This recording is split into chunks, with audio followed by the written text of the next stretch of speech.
Vous écoutez Les Éclaireurs de Dialogue, le podcast de la librairie Dialogue à Brest. Je suis Laurence, bienvenue à vous. C'est beau, un beau roman. Ce n'est pas méprisable, mais la vérité seule donne le ravissement parfait. Ces quelques phrases écrites par Jules Renard dans son journal le 3 septembre 1902 montrent déjà l'importance de la question de la vérité du roman. Et pour notre invité du jour, Laurent Binet, qui invente de livre en livre de nouvelles manières de raconter l'histoire, c'est une question cruciale. Comment dire l'histoire sans la romancer ?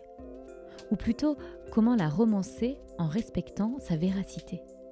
Voici une partie des questions que nous abordons au fil d'un entretien, qui est aussi un parcours dans l'œuvre de Laurent Binet. Et pour la découvrir, nous entendrons aussi les voix de nos libraires Marion et Michael, qui nous parlent de leur lecture jubilatoire des 4 romans de l'auteur. Les Éclaireurs de Dialogue, c'est parti!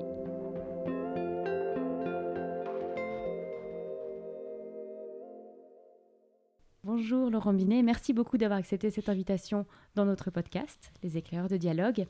Nous avons le plaisir de vous accueillir à la librairie à l'occasion de la parution de votre nouveau roman, Perspective.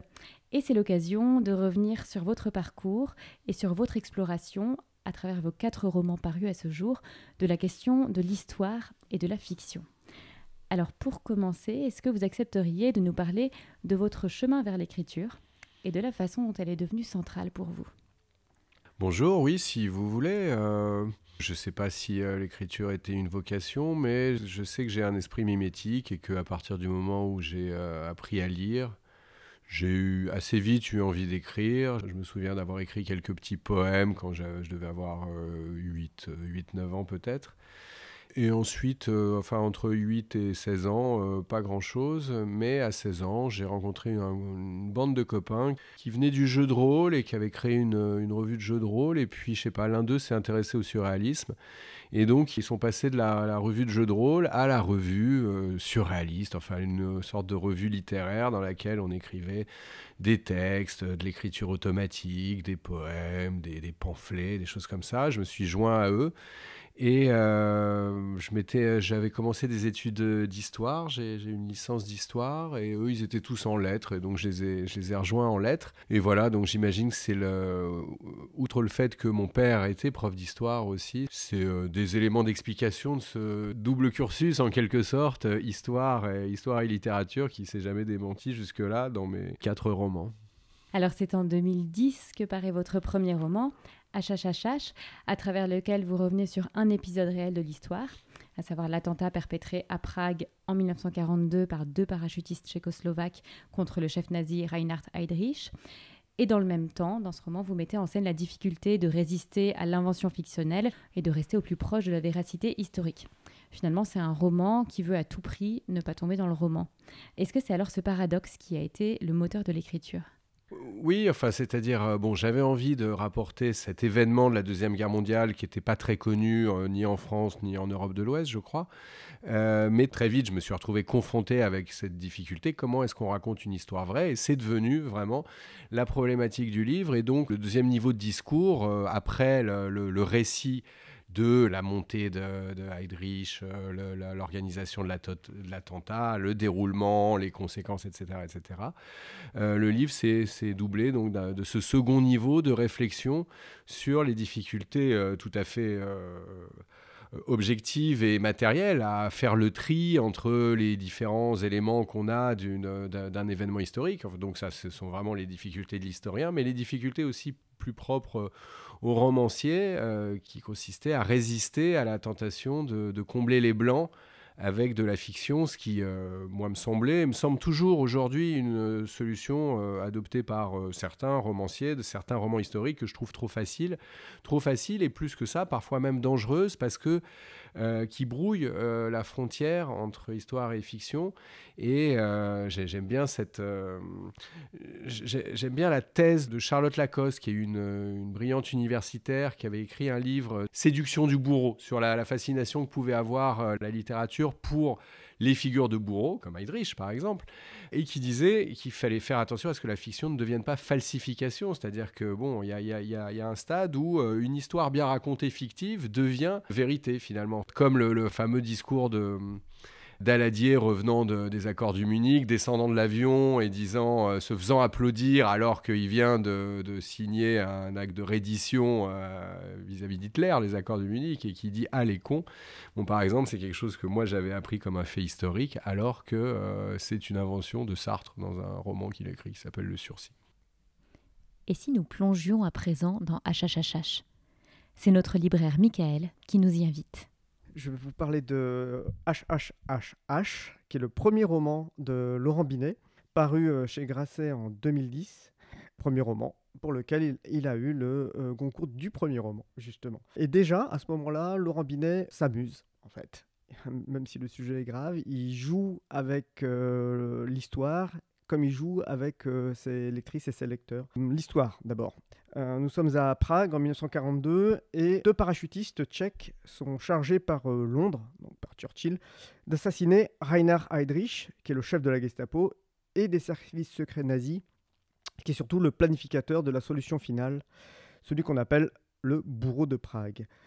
C'est ce qu'on va appeler ensuite l'opération Anthropoïde. L'opération Anthropoïde, donc on va la suivre pas à pas, jusqu'à l'assassinat d'Heydrich. Alors pourquoi HHHH déjà ? C'était Himmlers Hirn heißt Heydrich. Le cerveau d'Himmler s'appelle Heydrich. À l'époque, tout le monde pensait que Heydrich surpasserait Himmler dans la hiérarchie nazie. Donc on va avoir des faits relatés, authentiques, des personnages authentiques, et en même temps, on va suivre toute la réflexion de Laurent Binet, qui va se poser des questions sur comment on romance l'histoire et comment on romance cette histoire, puisqu'on parle des nazis, on parle de la solution finale. Il y a tout ce jeu de va-et-vient entre le côté suspense, historique, on va vers l'assassinat, est-ce qu'ils vont réussir, est-ce qu'ils ne vont pas réussir, et en même temps, toute la réflexion de Laurent Binet sur l'écriture de la Seconde Guerre mondiale, sur l'écriture face à qu'est-ce qu'on sait, qu'est-ce qu'on ne sait pas, qu'est-ce qu'on utilise, qu'est-ce qu'on n'utilise pas dans les sources. Donc il y a vraiment une prouesse qui est à la fois romanesque et technique, et une réflexion sur l'art d'écrire du roman. Et je trouve ça fascinant. C'était déjà chez Laurent Binet un jeu avec son lecteur qu'on va retrouver dans d'autres romans, ou dans tous ses romans quasiment jusqu'à nos jours. Donc voilà, ça s'appelle HHHH, c'est paru chez Grasset en 2010, et maintenant en poche, livre de poche.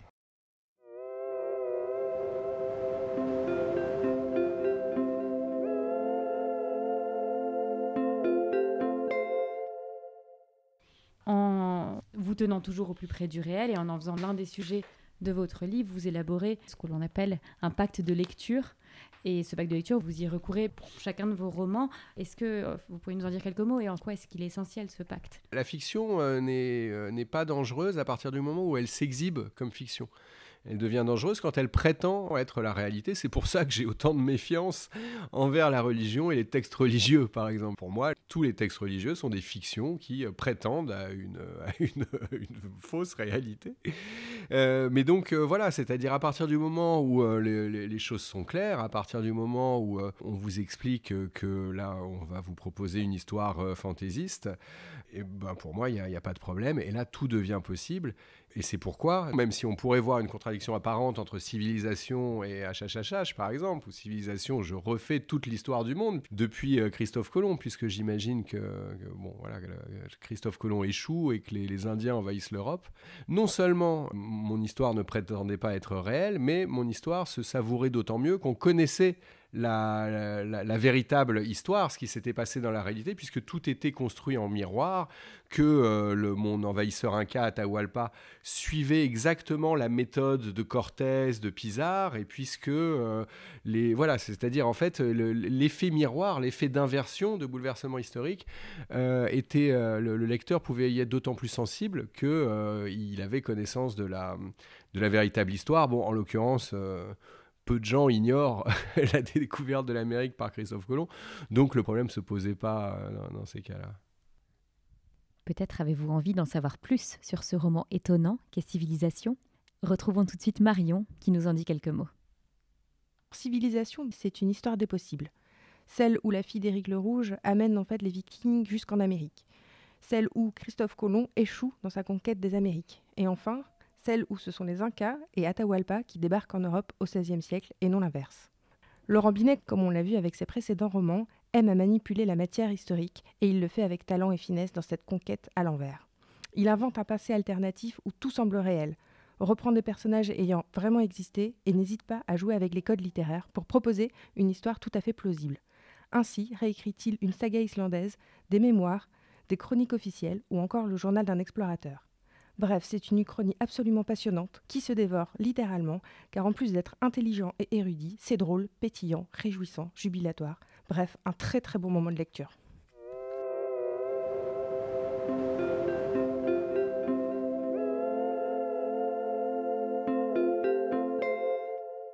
De livre en livre, vous nous menez dans des directions insoupçonnées en mêlant bien souvent des éléments que l'on n'aurait peut-être pas associés naturellement. Par exemple, le polar et la sémiologie dans la 7e fonction du langage, les pastiches et l'uchronie dans Civilisation, l'enquête policière, la Renaissance et le roman épistolaire dans Perspective.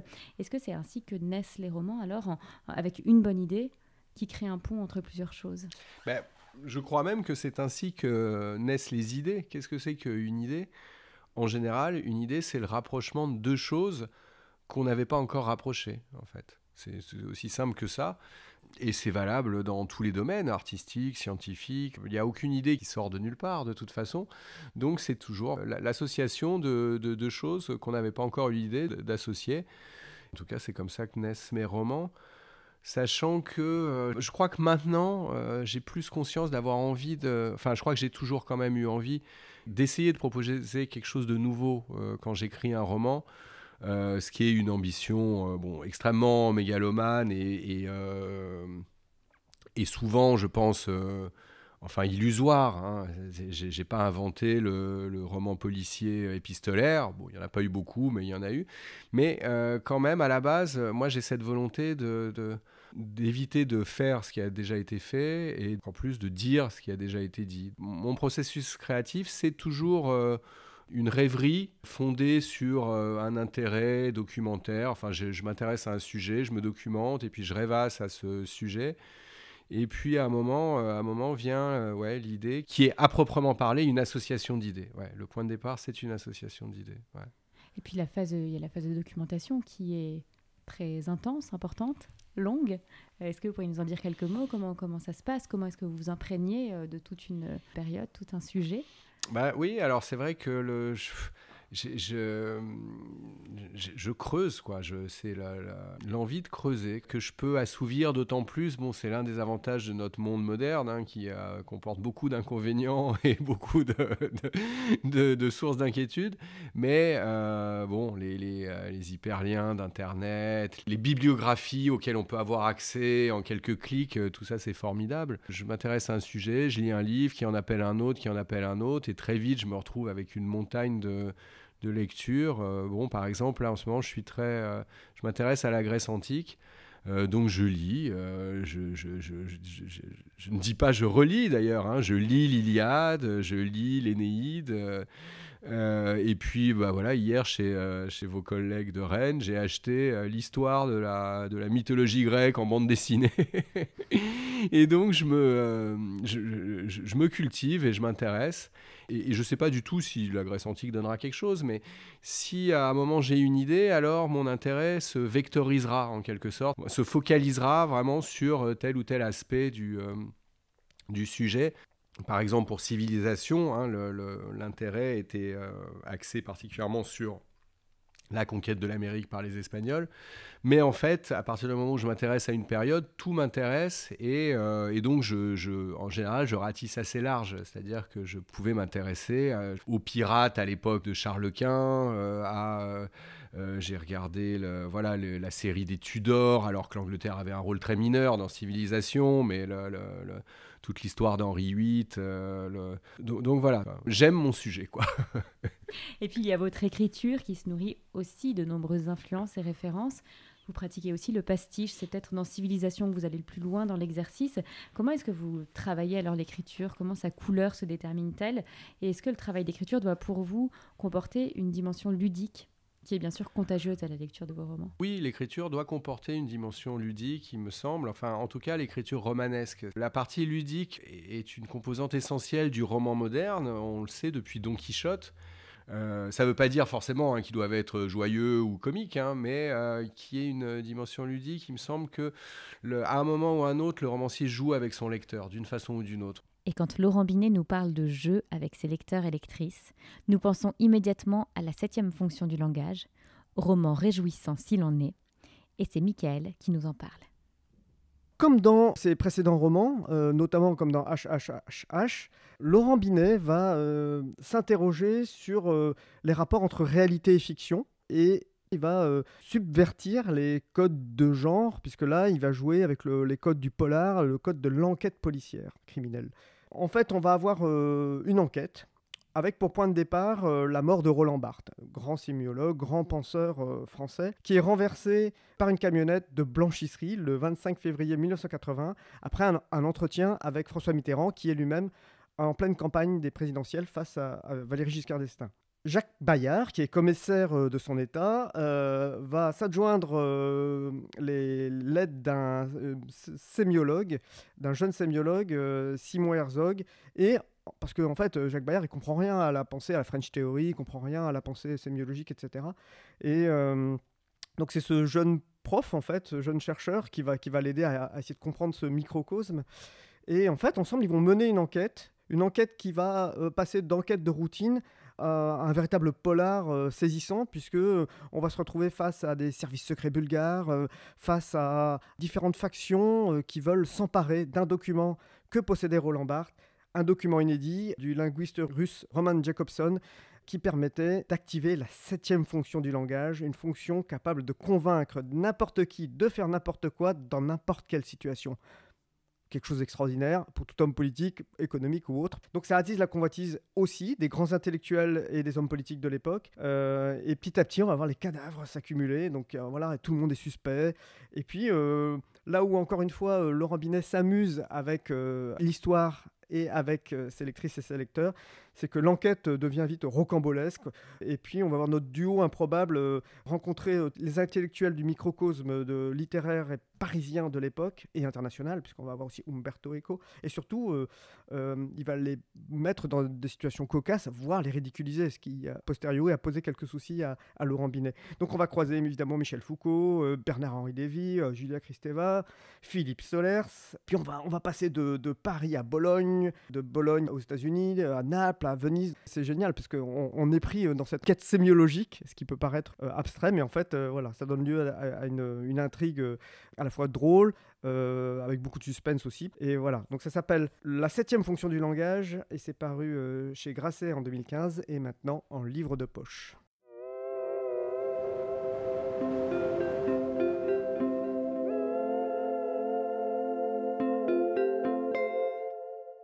Si l'histoire se passe au XVIe siècle, alors j'ai envie que le style est une couleur du XVIe siècle, et donc je lis énormément de choses du XVIe siècle, d'auteurs du XVIe siècle. Pour Civilisation, bon, ça allait de Machiavel à Montaigne, il y avait une énorme liste. Pour Perspective, en plus de ça, c'est-à-dire en plus des auteurs de l'époque, il y avait les auteurs des grands romans épistolaires. Et donc là, il y avait un mélange 16e, 18e, où donc là, j'ai relu Les Liaisons dangereuses, j'ai lu La Nouvelle Héloïse de Rousseau, que j'avais jamais lu, j'ai lu Pamela de Richardson, j'ai découvert l'importance du roman anglais dans l'histoire du roman. Bon, et par ailleurs, c'était intéressant de découvrir le roman anglais que je connaissais mal finalement, mais il se trouve qu'en plus Pamela de Richardson est un roman épistolaire, un roman qui a eu une énorme importance au XVIIIe siècle et qui est un roman épistolaire. Et vous avez aussi dans Perspective des traces des lettres portugaises, ça c'est 17e je crois, de Guirag. Donc là c'était le genre, un genre spécifique, encore plus qu'une période qui m'intéressait. Et donc non seulement je lis pour m'imprégner, mais en général je ne m'interdis pas, et même je veux utiliser des citations que je pioche ça et là. J'aime bien utiliser des phrases que je réagence, que je redistribue en fonction de mon intrigue, que je distille dans mon propre texte.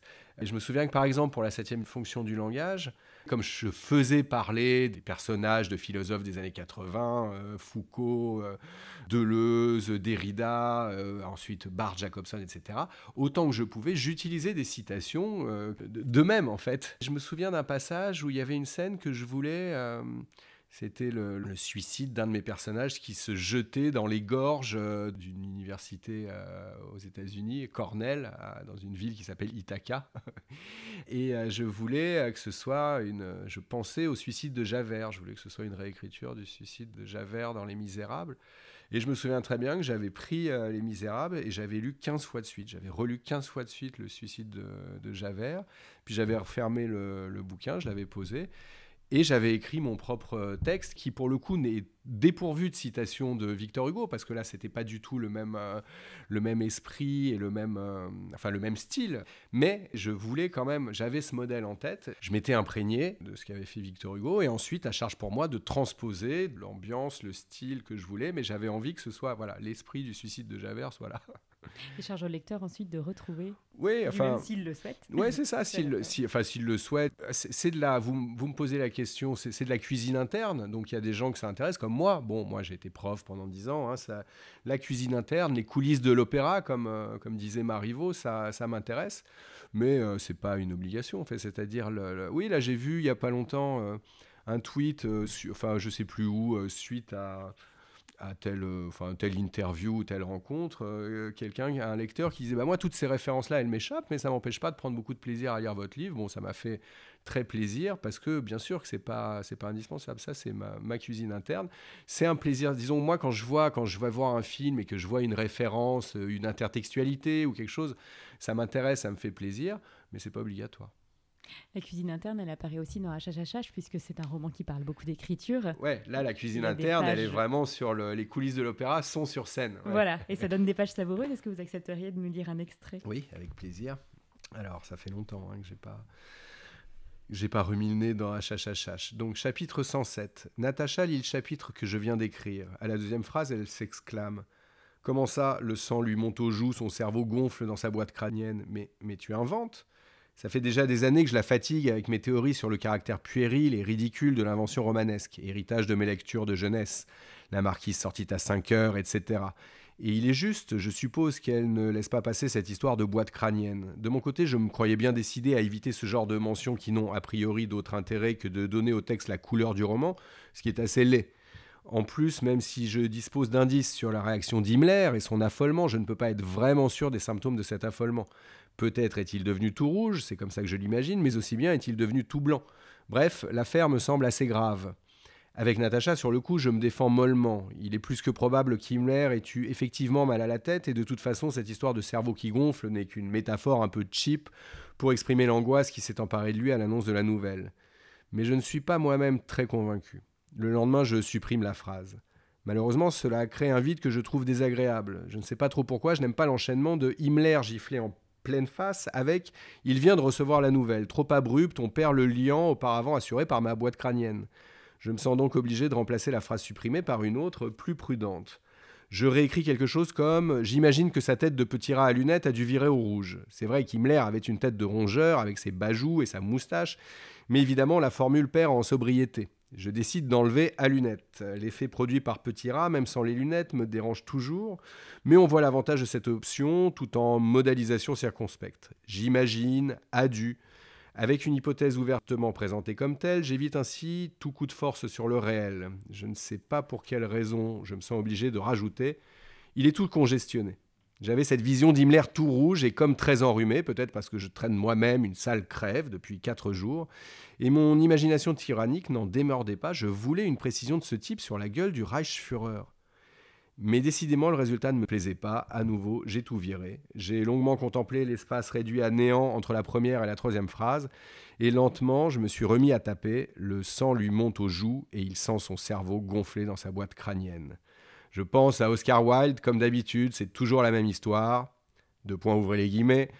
Toute la matinée, j'ai corrigé un texte pour finalement ne supprimer qu'une virgule. L'après-midi, je l'ai rétabli.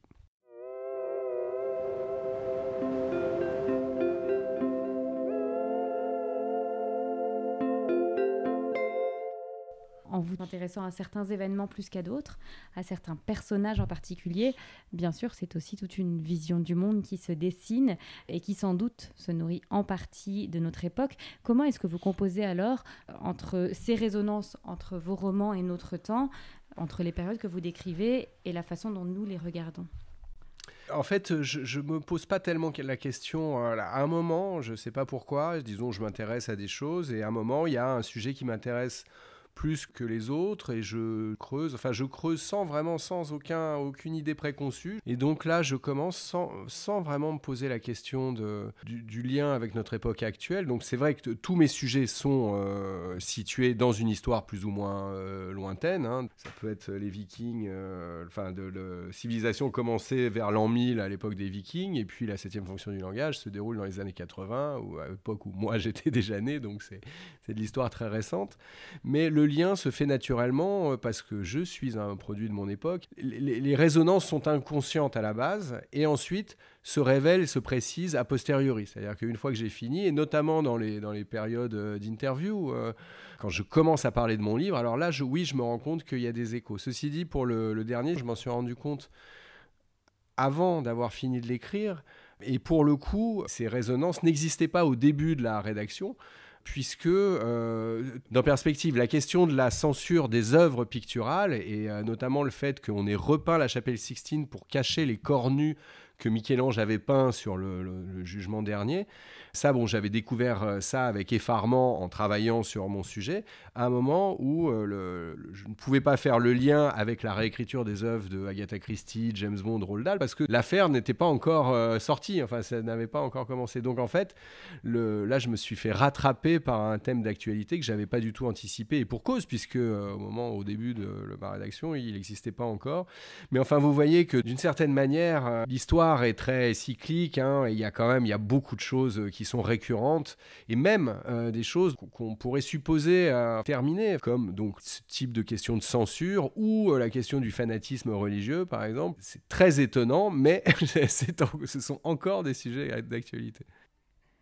Et il est temps de découvrir le nouveau roman de Laurent Binet, Perspective, présenté tout de suite par Marion. Dans son nouveau livre, Laurent Binet s'amuse encore une fois avec les genres et le lecteur. Dès la préface, il nous enjoint, nous, lecteurs, à le suivre dans une enquête passionnante grâce à la découverte d'un lot de lettres inédites qui raconte le meurtre il y a 500 ans d'un peintre florentin. Bien sûr, tout y est presque vrai, comme à chaque fois. On y croise d'illustres personnages comme Catherine de Médicis, Michel-Ange ou encore Vazaille, mais aussi des inconnus, et on les suit alors tous dans leur correspondance pour découvrir le meurtrier. Mêlant les genres, le polar et l'épistolaire, mais aussi les classes sociales, le religieux ou le temporel, on est happé dans cette intrigue originale où tout le monde est suspect, et où personne ne semble être celui qu'il prétend. Des rebondissements, de l'humour, des complots, mais aussi une multitude de points de vue et de perspectives font de ce livre un roman habile et brillant que je vous recommande fortement.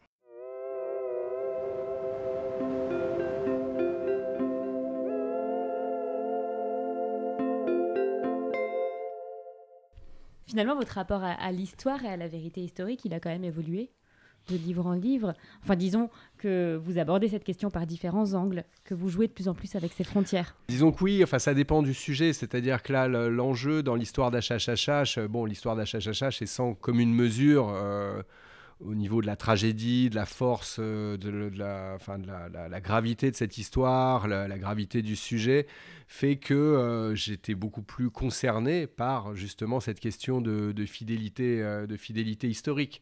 Dans Perspective, le point de départ de Perspective, c'est un roman policier, c'est un assassinat fictif. Dans HHHH, c'est une histoire vraie. Perspective est un roman historique, mais c'est une histoire fictive. C'est-à-dire que ce qui est vrai, en fait, n'est que le décor, si vous voulez. Les personnages sont en place, les événements sont en place, mais la dimension ludique dans la HHHH, c'est cette dimension de ce qu'on appellerait un métadiscours, si vous voulez. C'est le fait qu'il y a l'histoire, le récit, et puis le commentaire sur le récit, avec parfois des détours, voire des pièges, où à certains moments je cède à la fiction, et puis je débriefe, je révèle que oui, le chapitre précédent, en effet, c'est un peu le sens de ce chapitre-là. Là, j'ai péché dans ce recours à la fiction, mais donc le jeu de chat et de souris, s'il y en avait un dans HHHH, c'était par moment de glisser, de déraper vers la fiction, mais à chaque fois de le signaler pour que les choses soient claires. Dans Perspective, il s'agit vraiment d'un jeu, Et dans Civilisation, c'était le principe constitutif de l'histoire, c'était le bouleversement de l'histoire, le renversement de l'histoire. Donc ça, c'était le fondement du livre. Donc forcément, là, en effet, rien n'était à sa place, ou plutôt tout était à l'envers, quoi. Donc je ne sais pas si mon rapport à l'histoire... Oui, si, peut-être, parce que c'est vrai que là, ça fait longtemps que je n'avais pas relu HHH. Je dis, et d'ailleurs, je me souviens encore du premier chapitre, il y a quelque chose de laid dans le travestissement. Donc peut-être que oui, j'ai évolué, mais ce qui n'a pas évolué, c'est en tout cas, disons, je n'ai jamais pensé, j'ai toujours combattu ceux qui pensaient, qui sont nombreux chez les littéraires, à dire, mais de toute façon, l'histoire est une fiction comme les autres. Sous prétexte que, les historiens, c'est compliqué de reconstituer un événement historique, mais c'est pas pour ça que c'est la même chose. Les historiens peuvent se tromper, l'histoire est une science, l'historiographie, c'est une science qui évolue, sur certains sujets, on découvre des choses, mais le but, qui est peut-être un but inaccessible, le but, c'est quand même la vérité. Ce qui n'est pas le but de la fiction. Et encore, là, j'en parle dans HHH, j'aime pas je sais plus si c'est dans HHH ou... en tout cas, je vous le dis à vous maintenant, j'aime pas ce mot de vérité qui a une dimension, qui a un trop gros mot, qui a une dimension un peu métaphysique. Dans HHH, je parle de véracité. Là, je me suis vraiment attaché à la véracité historique, et je pense qu'il y a c'est l'horizon d'attente de l'histoire, c'est reconstituer des événements véridiques dans leur véracité. Mais ensuite, voilà, Alexandre Dumas, il avait d'autres... il y a cette phrase célèbre à laquelle je ne souscris pas, hein, on peut violer l'histoire à condition de lui faire de beaux enfants. Non, je suis pas d'accord. Je pense qu'il faut être... on peut jouer avec l'histoire, mais il faut être délicat quand même avec l'histoire. Et puis quand on raconte l'histoire, il y a aussi la question des personnages. Je crois que pratiquement tous les personnages que vous avez mis en scène ont réellement existé. Mais alors que dans vos 3 premiers romans, vous ne vous approchiez pas trop de ces personnages, de leur intériorité, vous le faites de fait, dans perspective, puisque c'est un roman épistolaire, donc la forme entraîne cela. Est-ce que c'est alors un nouveau terrain de jeu qui s'ouvre pour vous ? Est-ce que vous savez ce que nous réserve la suite? Non, je ne sais pas du tout. C'est vrai que, vous avez raison, hein, j'ai voulu approfondir, creuser mes personnages, leur intériorité, leur psychologie, leur motivation, ce que je n'avais pas fait dans mes romans précédents. Donc c'était un nouveau domaine pour moi. Est-ce qu'il y aura une suite ? Est-ce que je vais continuer à creuser cet aspect-là ? J'en sais absolument rien. Non, je ne sais pas du tout. Affaire à suivre. Je crois que vous êtes un très grand lecteur, on vous imagine même lecteur compulsif en phase de documentation. Est-ce que vous auriez 1 ou 2 conseils de lecture à nous livrer ? J'ai lu un roman l'année dernière que je trouvais vraiment extraordinaire. C'était un roman d'Ian McEwan qui s'appelle « Dans une coque de noix ». C'est l'histoire d'Hamlet dans le ventre de sa mère. C'est un tour de force absolument extraordinaire que j'ai dévoré. Et que je ne connaissais pas Ian McEwan, je le tiens donc aujourd'hui pour un très très grand écrivain. Et sinon, ça fait plusieurs années que j'ai... il y a plusieurs années, il y a une dizaine d'années, j'ai découvert par hasard un écrivain uruguayen que je trouve fabuleux, qui s'appelle Eduardo Galeano, qui est assez connu pour un essai qu'il a écrit qui s'appelle « Les veines ouvertes de l'Amérique latine », mais que moi j'adore dans une espèce de prose poétique, de petits chapitres sur l'histoire de l'Amérique latine qui s'appelle « Mémoire du feu », ou alors dans un livre qui est sous forme d'éphéméride. Chaque jour, il y a une petite histoire qui raconte un événement historique qui s'est déroulé ce jour-là, qui s'appelle « Les enfants des jours ». Donc voilà, Eduardo Galeano, Dans une coque de noix de Ian McEwan. Je pense à ça. Qu'est-ce que j'ai lu dernièrement ? Plus récemment, j'ai lu le dernier Éric Vuillard. J'adorais.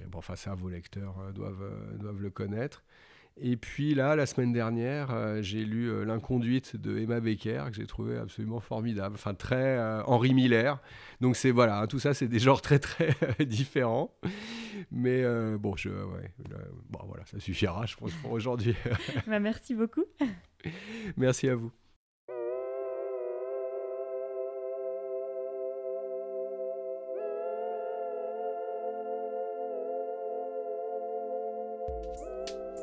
Cet épisode des Éclaireurs de dialogue est terminé. Un immense merci à Laurent Binet, Marion et Michael. J'espère que cette conversation vous a donné des envies de lecture et je vous invite à retrouver toutes les références citées en description de cet épisode. Ces livres sont bien sûr disponibles à la librairie et sur notre site internet librairiedialogue.fr.